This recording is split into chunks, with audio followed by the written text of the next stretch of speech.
Pero para Lenina, la mariposa no murió completamente, aún después de encendidas las luces. Mientras se dirigía lentamente con la multitud hacia los ascensores, aún palpitaba el fantasma junto a sus labios. Trazaba surcos estremecedores de placer y ansiedad en su piel. Tenían encendidas las mejillas, los ojos como joyas de rocío, la respiración anhelante. Tomó del brazo al salvaje y lo apretó contra su cuerpo. El salvaje la miró un momento, pálido, apenado, deseoso y avergonzado de su deseo.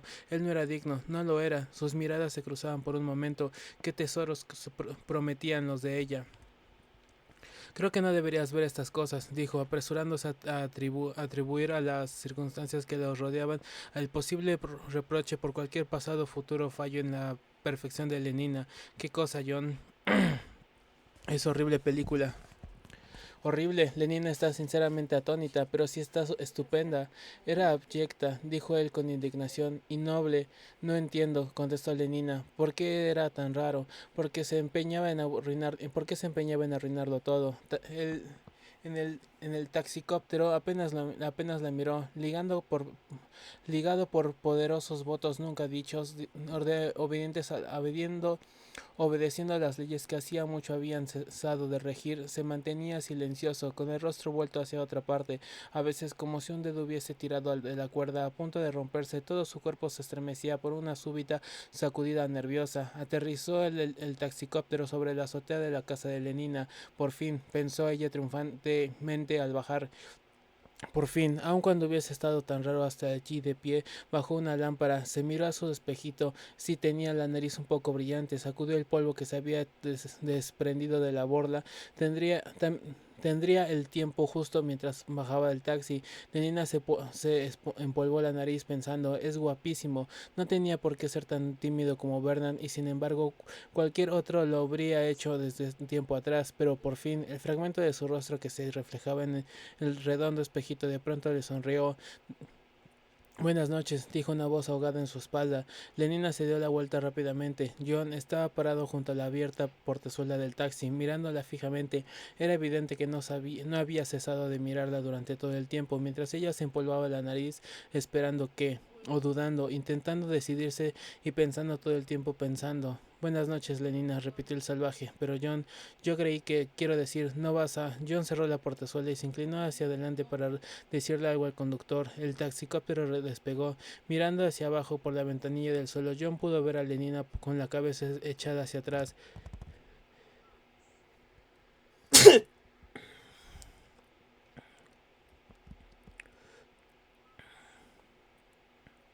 Pálida, cabeza echada hacia atrás, pálida bajo la luz azulada de las lámparas.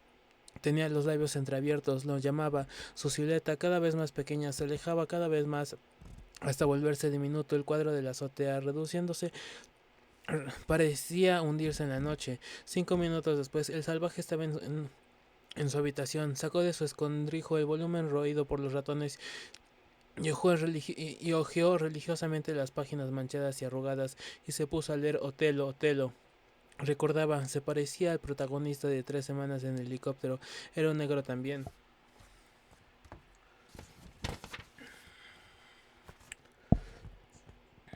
Bernard tuvo que gritar ante la puerta cerrada. El salvaje no quería abrir. Todos están aquí esperándote. Que esperen, dijo con un hilo de voz a través de la puerta. Pero ya sabes, John, qué difícil es tener un tono persuasivo cuando se grita a voz en cuello. Que los he invitado expresamente para que te conocieran. Debías haberme preguntado primero si yo quería conocerlos. Hasta ahora te habías mostrado conforme, pero ahora no quiero. Hazlo por complacerme, suplicó Bernard. No, sí. ¿Y qué hago yo ahora? Gimió Bernard desesperadamente. Irte al infierno, gritó dentro de una voz furiosa. Pero si ha venido esta noche al archichante comunal de Canterbury. Bernard casi lloraba. Ay, Jack, Ted Cook. Solo en Suñi, solo en Suñi, solo en Suñi podría expresar adecuadamente el salvaje lo que pasaba del archichantre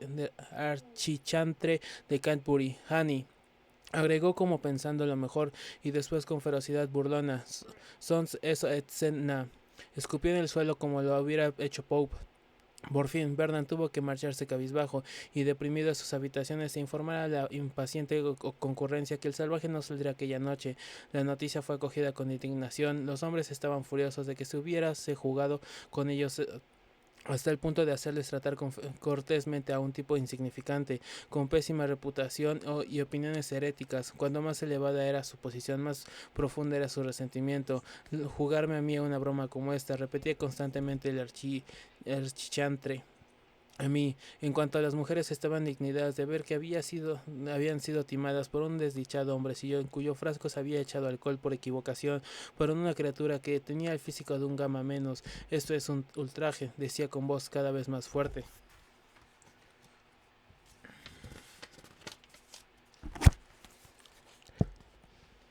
Solo Nenina guardaba silencio, pálida, los ojos azules entristecidos por una desusada melancolía. Siguió sentada en un rincón, separada de cuantos la rodeaban por una emoción que ellos no compartían. Había venido a la reunión llena de un extraño sentimiento de ansioso alborozo. Dentro de pocos minutos pensaba, al entrar en la sala, lo veré, hablaré con él, le diré, pues había venido con esa resolución que me gusta más que nadie en el mundo, y entonces quizá dirá él, ¿qué dirá él? La sangre fluía en sus mejillas, porque estaría tan raro la otra noche después del cine sensible, es muy chocante, y sin embargo estoy completamente segura de que realmente le gusto, estoy segura, en este mismo momento fue cuando Bernard anunció que el salvaje no asistiría a la reunión. Al instante, Lenina tuvo todas las sensaciones que se experimentan normalmente al comienzo de un tratamiento de sucedáneo de pasión violenta, un sentimiento de horrible vacío, una aprehensión adelante, casi nauseabunda. Parecía que su corazón cesaba de latir. Es realmente demasiado, decía la directora de Eton, el director de crematorios y de recuperación de fósforo. Cuando pienso que yo he llegado a, sí, dijo la voz de Fanny Crown. Es absolutamente cierto eso del alcohol. Yo conozco un sujeto que conoce a uno de los que trabajan entonces en el almacén de embriones. Es verdaderamente una pena, dijo Henry Foster, manifestando su simpatía al archichantre.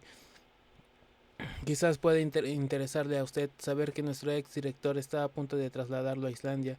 Atravesando por cada una de las palabras pronunciadas, el rotundo globo de la alegre confianza en sí mismo de Vernon se deshinchaba por mil heridas. Pálido, abstraído, abyecto y agitado, iba y venía ante sus invitados farfullando incoherentes disculpas. Asegurándoles que la próxima vez el salvaje estaría, de seguro rogándoles que se sentaran y tomaran un bocadillo de carotina, una rodaja paté de vitamina A, una copa de sucedáneo de champán. Los invitados comían, pero hacían como si no lo viesen, bebían y se mostraban groseros con él, o hablaban entre sí en voz alta y de un modo mortificante, como si no estuviese presente. Y ahora, amigos míos, dijo el archichantre de Canterbury con aquella hermosa y sonora voz que dirigía las ceremonias del día de Ford. Ahora, mis amigos, creo que ha llegado el momento. Se puso en pie, posó su copa, sacudió de su chaleco púrpura las migajas de una respetable colación y se dirigió a la puerta. Bernard avanzó hacia adelante para detenerlo. De verdad debe marcharse, señor Archichantre. Aún es muy temprano. Yo esperaba que... Oh, sí, cuántas veces había esperado desde el momento en que Lenina le había dicho confidencialmente que el Archichantre comunal aceptaría una invitación si se la enviaba. Es muy amable, ¿sabe? Y le enseñó a Bernard la pequeña cremallera de oro que el remache en forma de té que el archichantre le había dado como recuerdo del fin de semana que pasó en la cantoria diocesana.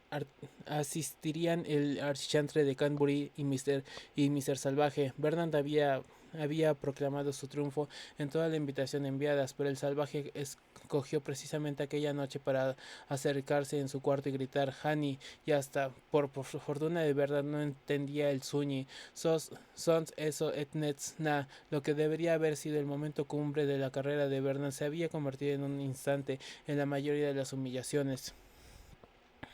Y yo que había esperado tanto, repetía Bernard balbuceando con los ojos implorantes y extraviados dirigidos al importante personaje. Mi joven amigo, dijo el archichantre en un tono severo, alto y solemne, en medio de un silencio general. Permítanme que le haga una advertencia. Su voz se hizo sepulcral.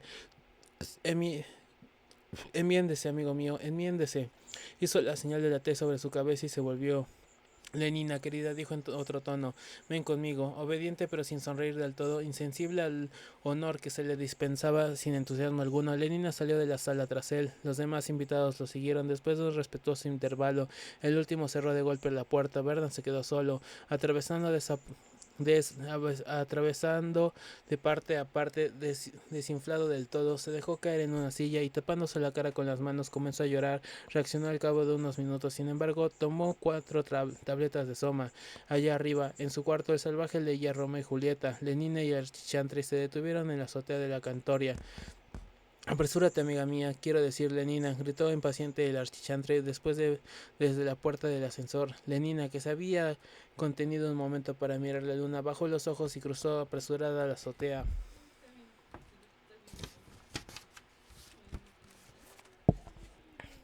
Una nueva teoría de biología, tal era el título del libro que Mustafa Montt terminaba de leer. Siguió sentado un rato, frunciendo meditabundo las cejas. Tomó después su pluma y escribió cruzando la portada. La forma en que el autor trata matemáticamente la concepción de finalidad es nueva y muy ingeniosa, pero herética, y en lo que atañe el presente orden social, peligrosa, y pues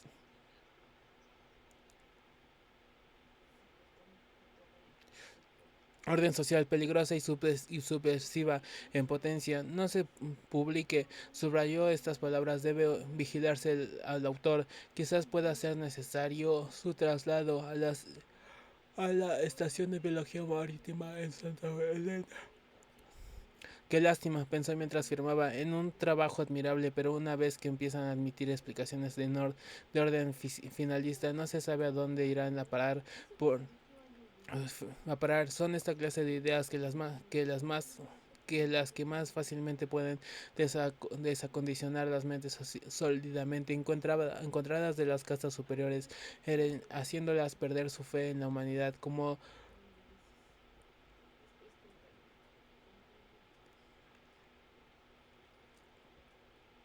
no es el mantenimiento del bienestar, sino su intensificación, un refinamiento de la conciencia, un aumento del saber. Lo que reflexionaba el administrador muy probablemente es verdad, pero no administrable en las presentes circunstancias. Volvió a coger la pluma y bajo las palabras "no se publique" trazó una segunda raya más gruesa y más negra que la primera superior.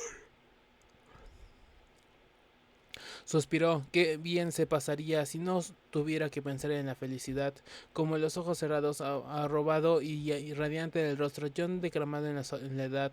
Ella enseña a las antorchas a arder con fulgor y parece prender sobre la mejilla de la noche.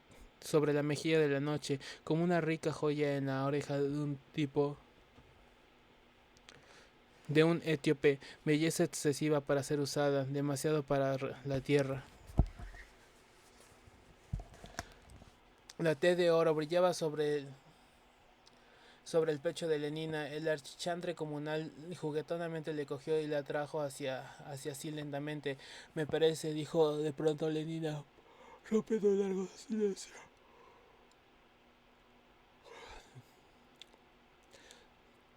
que voy a tomar un par de gramos de soma. En aquella hora estaba Vernon profundamente dormido y sonreía en el particular paraíso de sus sueños, pero inexorablemente cada 30 segundos el minutero del reloj eléctrico colgado sobre su lecho avanzaba como un ruidillo casi imperceptible, clic, clic, clic, clic, y llegó la mañana. Vernon se halló nuevamente ante las miserias de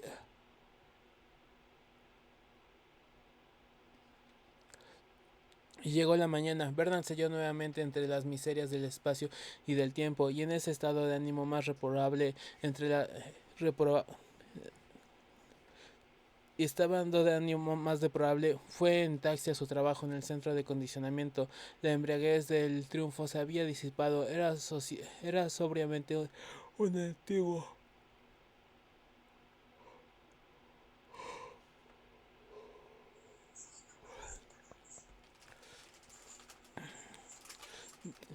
y la embriaguez del triunfo se había disipado. Era sombríamente su antiguo yo y contrastaba con el pasaje globo de las últimas semanas. Su antiguo yo parecía ser aún más que nunca más pesado que la atmósfera que lo rodeaba. A este deshinchado Bernard mostró el salvaje de una inesperada simpatía. ¿Te parece más...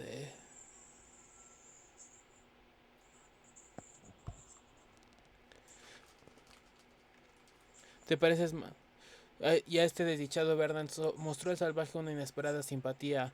Te pareces más como como eras en Malpaís, le dijo cuando Bernard le contó su lastimosa historia. ¿Te acuerdas de cuando hablamos por primera vez delante de la casucha? Ahora eres más como entonces.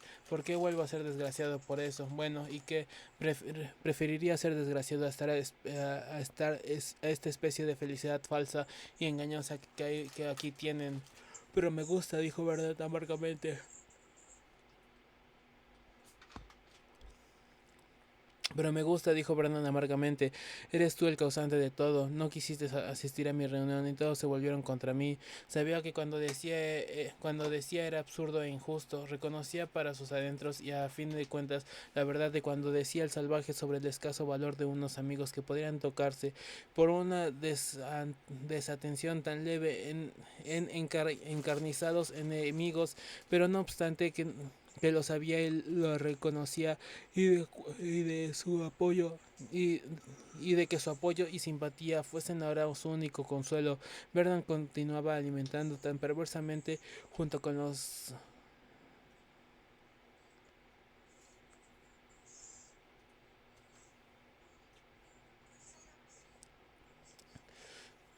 Vernon continuaba alimentando por perversamente junto con con su sincera afección, un secreto agravio contra el salvaje y maquinaba todo un plan de vengancillas contra él. Pensar en algo contra el archichantre era inútil, tampoco le era posible vengarse del evasor, envasador jefe o del practicante ayudante como víctima. Tenía al salvaje para Vernon una enorme superioridad sobre los otros. Era accesible y vulnerable. Una de las principales funciones de un amigo de sufrir en forma simbólica los castigos.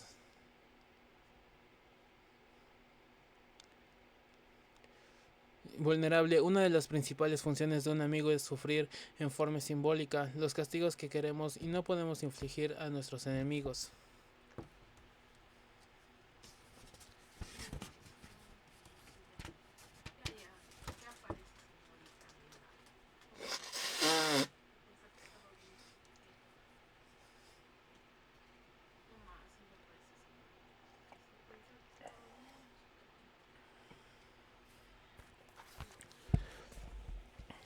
El otro amigo víctima de verdad era Helmons, cuando vencido fue otra vez en busca de una amistad que en sus prosperidades no había juzgado útil conservar. Helmons se la otorgó sin queja.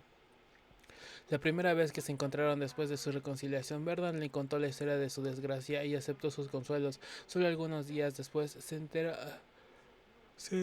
con que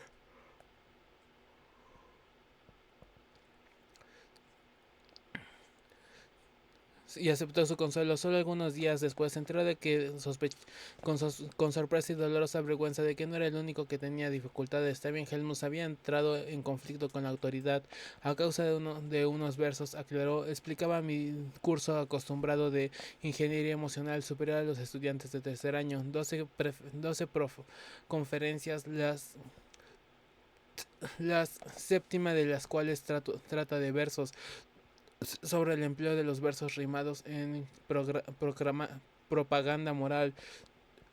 Para, con, para concretar, había ilustrado siempre mi conferencia con una proporción. Tenía curiosidad por versos. Para concretar, había ilustrado siempre mi conferencia con una porción de ejemplos técnicos. Esta vez quise ponerles uno que yo mismo acababa de escribir. Pura locura, desde luego.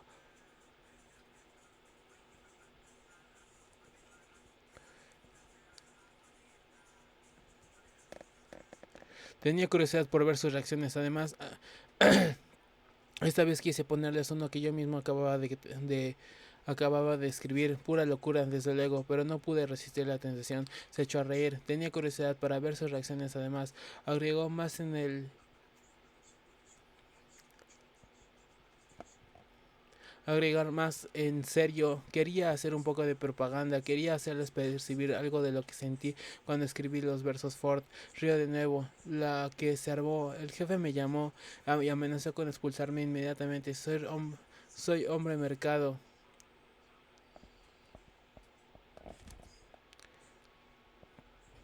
Soy un hombre marcado. ¿Pero qué decían tus versos? Preguntó Bernard. Hablaban de soledad. Bernard arqueó las cejas. Te lo recitaré si quieres. Y Helmut comenzó. El comité de ayer. Bastones, pero un tambor roto. Medianoche en la City. Flautas en el vacío. Labios cerrados. Caras dormidas. Todas las máquinas paradas. Mundos los lugares donde se apiñaba la gente. Todos los silenciosos se reconcija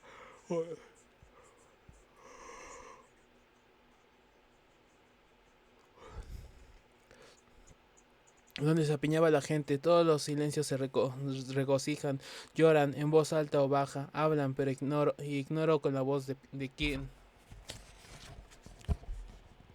La ausencia de los brazos, los senos y los labios y los traseros de Susan y de Egeria forman lentamente una presencia, cual, y pregunto de qué esencia tan absurda, de que algo que no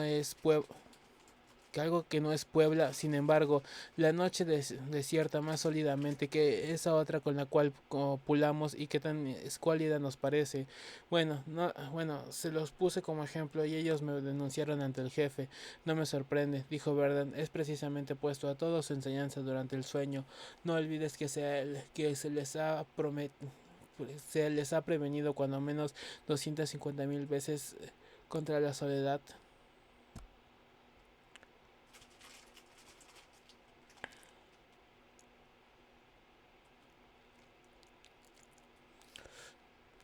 Creo, dijo tras una pausa, que empiezo ahora a tener un tema sobre el que escribir. Me parece que comienzo a ser capaz de emplear todo este poder.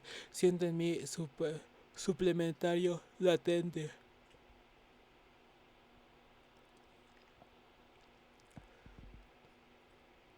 Helmut y el salvaje se entendieron enseguida, tan cordialmente que Verdan sintió el escozor de los celos. Al cabo de varias semanas no había conseguido intimar tanto con el salvaje, como Helmut lo había logrado en tan poco tiempo, observándolos, oyendo su conversación. Más de una vez deseó no haberlos presentado, se avergonzaba de sus celos, y alternativamente había esfuerzos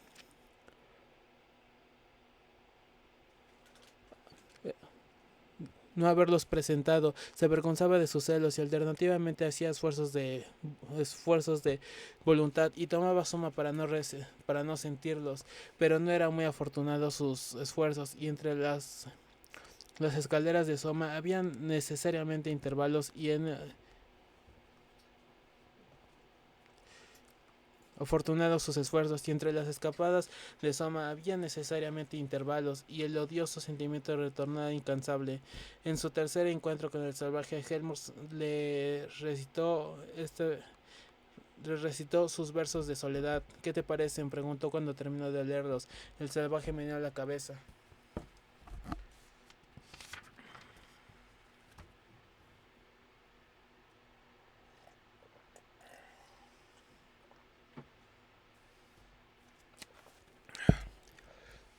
Escucha esto, respondió, y sacando del cajón donde guardaba su viejo libro bajo llave, lo abrió y leyó: que el pájaro de voz más sonora, posado en el solitario árbol de Arabia, sea el triste heraldo y trompeta. Helmut lo escuchó con una creciente excitación. Al oír del solitario árbol de Arabia, se sobresaltó tras tu ruidoso mensajero, sonrió con súbito placer ante el verso, cuando era de tiránica tiránica ala, sus mejillas se sonrojaron, pero tras fúnebre música se puso pálido y tembló con una emoción sin precedentes. El salvaje siguió leyendo. La propiedad se asustó, el ver que no le era el suyo.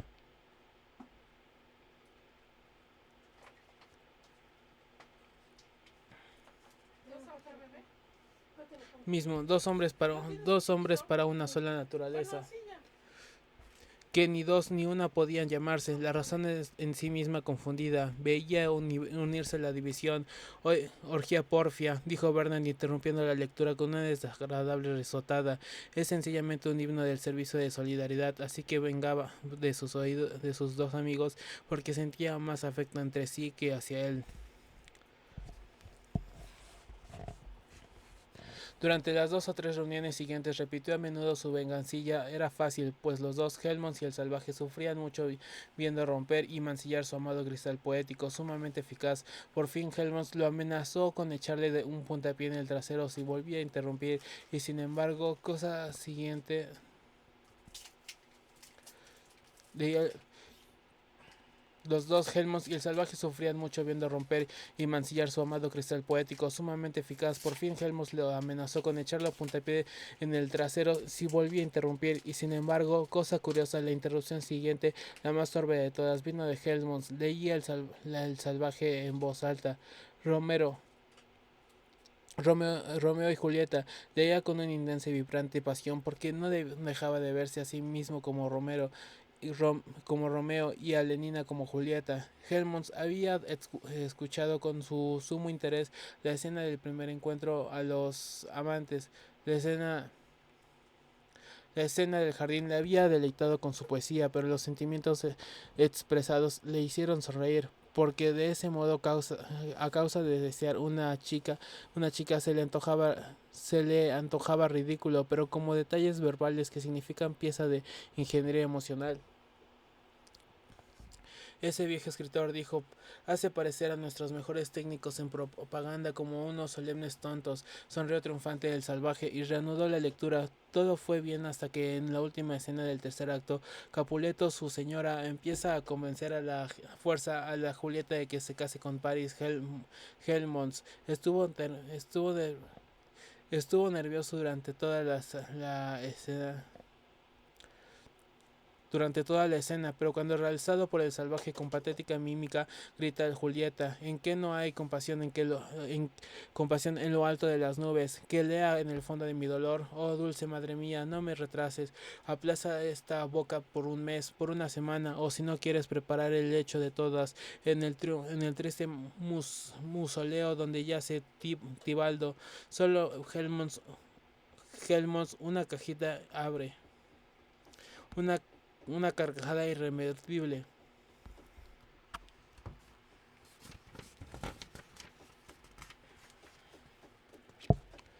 La madre y el padre, obscenidad grotesca, forzando a la hija a aceptar a uno que no quería, y la idiota de la chica, sin decir a que ella quería a otro a quien por el momento prefería, en su indecente absurdo, la situación.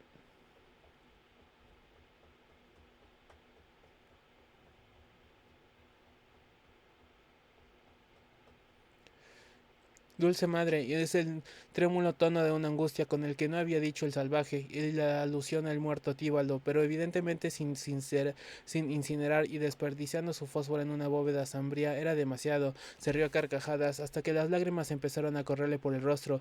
Rió interminablemente mientras el salvaje lo miraba por encima del libro hasta que lo cerró indignado. Se levantó y con el gesto de quien aparta una perla de la presencia de un cerdo, lo encerró con llave de un cajón.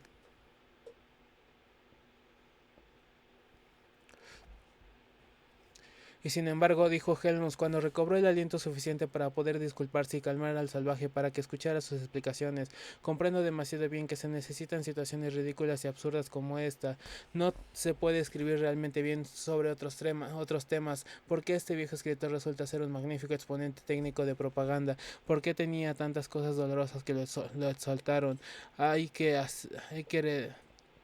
hay que estar herido, inquieto de otro modo que no se acierta con las frases verdaderamente buenas, penetrantes como rayos X.